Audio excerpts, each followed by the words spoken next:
Hi friends, welcome to my channel Bindaas में आपका स्वागत है। मैं आज बात करूंगा कि फाउंडेशन को लेकर के बहुत सारे लोगों को कंफ्यूज रहता है कि जो हम घर बना रहे हैं उसका बीम कॉलम्स कैसे दें। तो देखिए, सबसे पहली बात है कि ग्राउंड फ्लोर जो हम बनाएंगे, एक यानी कि 1 फ्लोर जब हम घर बनाएंगे तो उसमें का जो फाउंडेशन लिमिटेशन जो होगा, तो सबसे पहले हम उसका डेप्थ जो करेंगे हम 3 फीट का करेंगे। तो ऐसा ही जो है हम 3 फीट को नहीं कर सकते हैं। सबसे पहले वहाँ का सॉइल जो है टेस्ट करेंगे कि देखिए, सबसे पहले अब मान लीजिए कि हम वहाँ पे जो गड्ढा खुदाई का काम कर रहे हैं तो वो 3 फीट पे वो जो हार्डनेस जो माटी निकलने का, तो समझिए कि वो स्टैंडर्ड क्लास का माटी निकल रहा है, जो मिट्टी हम लोग का होता है।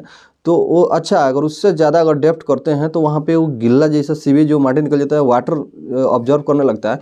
वहाँ पे सबसे पहले हमको क्या करना होगा, सैंड फिलिंग करना पड़ता है, क्योंकि सैंड जो फिलिंग करते हैं उसमें कि तो हमारा जो ऑब्जेक्शन जो टेस्ट होता है वो हार्डनेस हो जाता है।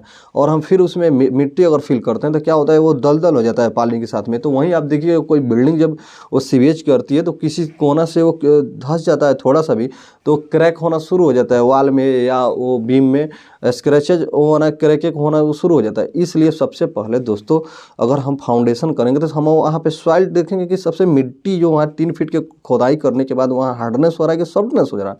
उसके बाद जो हमारा फाउंडेशन का जो वर्क होगा, जो जाली हम बनाएंगे तो 3 फीट बाई 3 फीट का, लेकिन जो हम रिक्वायरमेंट करते हैं आपको कम से कम 4 फीट बाई 4 फीट का जाली आपको रिक्वायरमेंट करना है। और डायमीटर की बात करें स्टील का, तो वो 10 mm का डाया ही यूज करें और 1.5 स्पेसिंग यानी 6 इंच का स्पेसिंग पे, सेंटर टू सेंटर पे।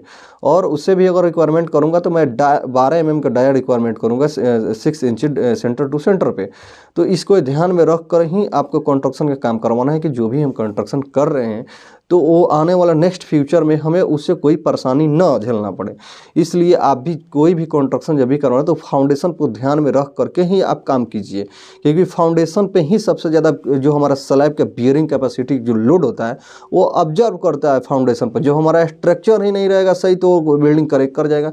इसलिए आपको नेक्स्ट कभी भी आपका घर में, अपना बिल्डिंग में, कमर्शियल रेजिडेंशियल जो भी बिल्डिंग हो, आप उसमें काम करवाएं तो फाउंडेशन को देख करके काम करवाएं कि हमारा जो बिल्डिंग है आगे नेक्स्ट फ्यूचर में क्रैक ना कर जाए कहीं से।